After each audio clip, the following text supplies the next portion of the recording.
অনেক প্ল্যানিং আছে, তার মধ্যে কলেজ স্ট্রিটকে অন্যরকম করে বিদেশের মতো করে সাজানো, যেভাবে লন্ডনে অক্সফোর্ড স্ট্রিট আছে ওইভাবে কলেজ স্ট্রিটকে নো ভেহিকল জোন, একটা সার্কেল মতো করে ওখানে কোনো গাড়ি ঘোড়া ঢুকবে না, একটু দূরে সাইকেল রেখে দেবো, যারা সাইকেল চালাতে পারেন তারা সাইকেল করে আসবেন, আর বয়স্ক মানুষ তাদের জন্য ব্যাটারি কার থাকবে, আর ট্র্যামটা চলবে। আমার ইচ্ছে ট্র্যামটা চলুক, ট্র্যামটাও খুব সুন্দর করে ডিজাইন করে দেবো।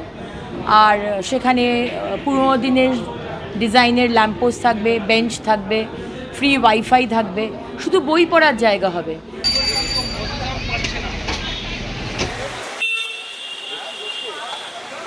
ভোলবদল হবে 200 বছর পুরনো বইপাড়ার। নতুন সরকারের নতুন স্বপ্ন।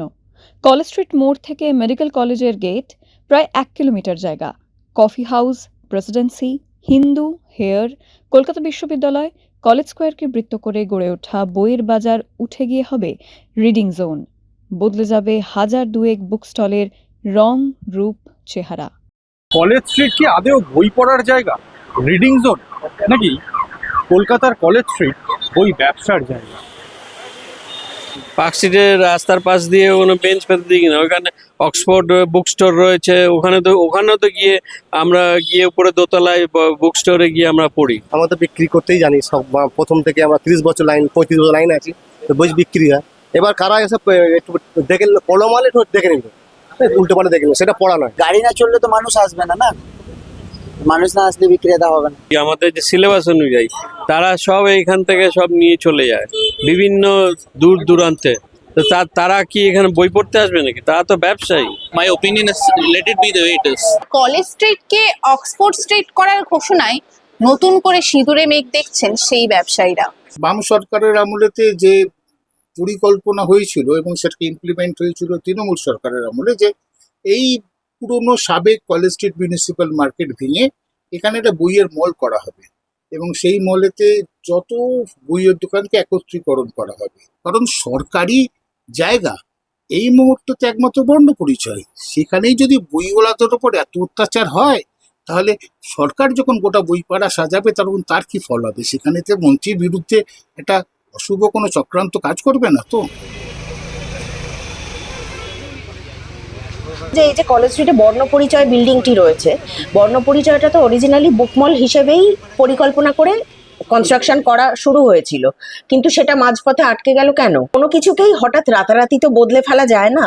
তো কলকাতা শহরটা যেভাবে চলছে, একটা এত হিউজ পপুলেশন, সেখানে কলেজ স্ট্রিটের মতো জায়গায় বইপাড়া যতটা জায়গা ঘিরে রয়েছে, সেই জায়গায় রাস্তা তো খুবই কম, সবই বইয়ের দোকান, বই খাতার দোকান।